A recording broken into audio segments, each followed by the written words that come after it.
Você já parou para pensar como um único aparelho no seu bolso mudou completamente a forma como vivemos, trabalhamos e nos conectamos? Essa é a história de uma revolução, a história da Apple e do homem visionário por trás dela, Steve Jobs.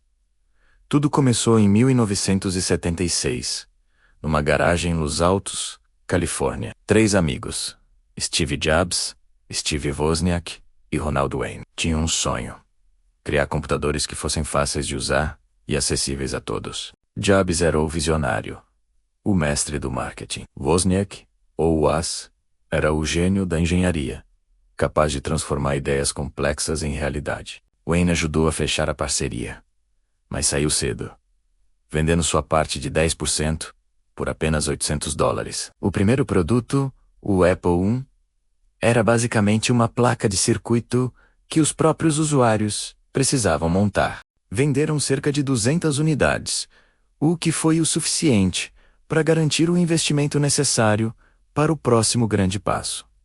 E que passo foi esse? Em 1977, nasceu o Apple II.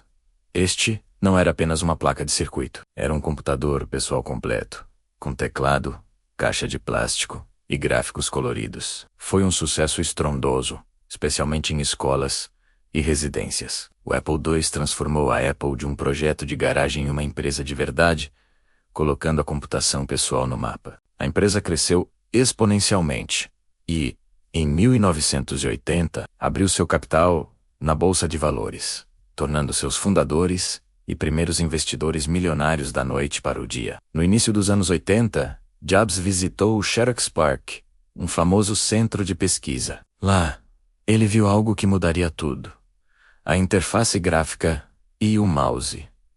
Ele percebeu que esse era o futuro da computação. Essa ideia resultou no projeto mais importante, o Macintosh. Em 1984, o mundo conheceu o Macintosh, um computador que mudou tudo. Lançado com um comercial icônico durante o Super Bowl, dirigido por Ridley Scott, o Mac prometia libertar as pessoas da computação complexa e cinzenta. Com sua interface gráfica amigável e seu mouse, ele popularizou a ideia de que qualquer um poderia usar um computador. O Macintosh introduziu conceitos que usamos até hoje, como janelas, ícones e o menu suspenso. Foi uma verdadeira revolução na usabilidade. No entanto, nem tudo eram flores. As vendas iniciais do Mac não foram tão altas quanto o esperado. A personalidade intensa e exigente de Jobs começou a gerar conflitos internos. Em 1985, após uma luta de poder com o CEO, que ele mesmo havia contratado, John Sculley, Steve Jobs foi forçado a sair da empresa que ele ajudou a criar. Foi um golpe devastador.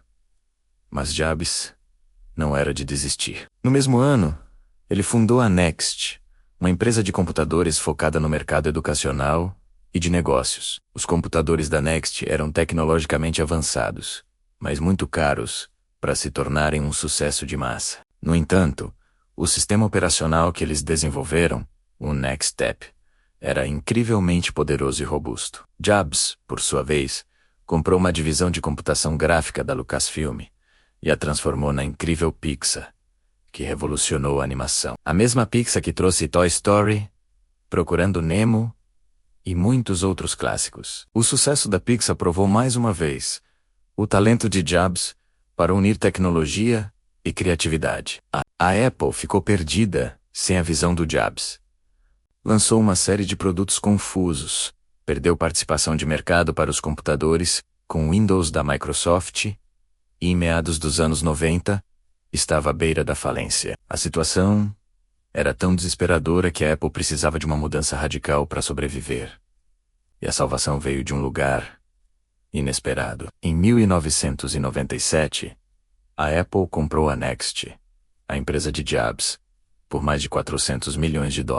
O objetivo era usar o sistema operacional NextStep como base para a próxima geração do macOS. E com a aquisição, Steve Jobs voltou para a Apple, inicialmente como consultor e logo depois como CEO interino. O retorno de Jobs marcou o início de uma das maiores reviravoltas da história corporativa.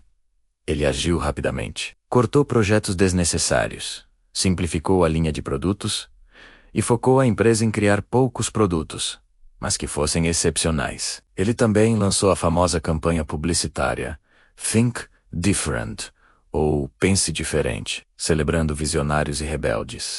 A campanha não vendia um produto, vendia uma ideia, um espírito. E funcionou. Em 1998, a Apple lançou o iMac. Com seu design colorido e translúcido, ele era diferente de qualquer computador já visto. Era um aparelho tudo em um, fácil de configurar e focado na internet. O iMac foi um sucesso retumbante e tirou a Apple do vermelho, mostrando ao mundo que a empresa estava de volta e inovando novamente. Mas a verdadeira transformação da Apple, de uma empresa de computadores para um gigante da tecnologia de consumo, ainda estava por vir. Em 2001, o mundo conheceu o iPod. Não era o primeiro tocador de música digital, mas era o melhor. Com seu design incrível e a famosa click reel, o iPod realmente revolucionou a música. Com o slogan 1000 músicas no seu bolso. Junto com a iTunes Store, lançado em 2003, a Apple criou um jeito fácil de comprar e ouvir música digital legalmente. O sucesso do iPod foi apenas o começo da segunda era de ouro da Apple. Jobs sabia que outras empresas poderiam adicionar música aos seus telefones. Então a Apple precisava criar o seu. Depois de anos de desenvolvimento secreto, em 2007, Steve Jobs subiu ao palco e apresentou um produto que redefiniria a indústria de telefonia móvel, o iPhone. O iPhone era 3 coisas em uma. Um iPod com tela sensível ao toque, um telefone revolucionário e um comunicador de internet inovador. Com sua interface multitoque, a ausência de teclado físico e um sistema operacional poderoso, o iPhone era muito à frente de qualquer outro celular no mercado. No ano seguinte, o lançamento da App Store permitiu que desenvolvedores criassem aplicativos, transformando o iPhone em uma plataforma computacional de bolso com possibilidades infinitas. A inovação não parou por aí. Em 2010, a Apple lançou o iPad, criando uma nova categoria de produto entre o smartphone e o laptop. O iPad se tornou um sucesso para consumo de mídia, jogos, educação e produtividade. Tragicamente, enquanto a Apple atingia o auge do sucesso, a saúde de Steve Jobs piorava. Por anos ele enfrentou com coragem um câncer no pâncreas. Em agosto de 2011, ele renunciou ao cargo de CEO, passando o comando para Tim Cook, seu braço direito. Em 5 de outubro de 2011, Steve Jobs faleceu, deixando um legado incomparável. Sob a liderança de Tim Cook, a Apple continuou a crescer e a prosperar, tornando-se a primeira empresa a atingir um valor de mercado de $1 trilhão. E depois, 2 e 3 trilhões. A empresa expandiu o ecossistema com produtos como o Apple Watch, que se tornou o relógio mais vendido do mundo, e os AirPods, que dominaram o mercado de fones de ouvido sem fio. A Apple também investiu pesado em serviços, como Apple Music, Apple TV Plus, iCloud e Apple Pay, criando fontes de receita recorrentes e fortalecendo ainda mais a fidelidade dos seus clientes. Hoje, a Apple continua na vanguarda da tecnologia, explorando novas fronteiras como a realidade aumentada, com o Vision Pro, investindo em inteligência artificial e sustentabilidade. A história da Apple é uma saga de criatividade, risco, fracasso e redenção. É a história de como a paixão por criar produtos incríveis e a busca pela simplicidade e design podem transformar o mundo. Da garagem de Steve Jobs aos bolsos de bilhões de pessoas, a jornada da Apple